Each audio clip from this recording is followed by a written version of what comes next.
నారా లోకేష్ మొత్తం దేశంలో ఉన్న కీలక రాష్ట్రాలకు సంబంధించి లేదంటే ఎన్డీఏ భాగస్వామ్య రాష్ట్రాలకు సంబంధించిన ముఖ్యమంత్రులందరినీ వరుసగా కలుస్తున్నారు. ఈ మధ్యన మొన్న కొత్తగా ఎన్నికైన పశ్చిమ బెంగాల్ సీఎం సువేందు అధికారిని కలిశారు.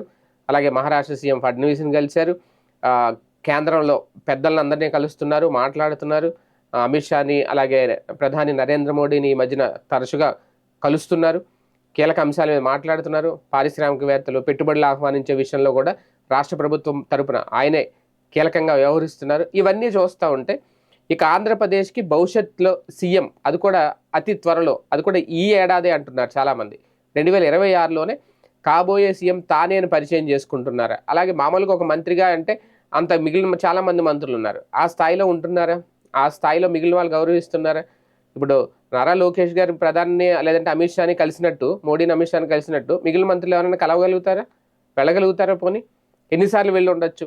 ఒకటి అక్కడ చంద్రబాబు నాయుడు గారి కుమారుడిగా గౌరవం, అదే నేపథ్యంలో కాబోయే సీఎం అనే సంకేతం కూడా వెళ్ళిపోవడం వల్ల అయితే ఈ మార్గం ఇప్పుడు సుగమం అవుతుంది. ఆల్రెడీ సుగమం అయిపోయింది.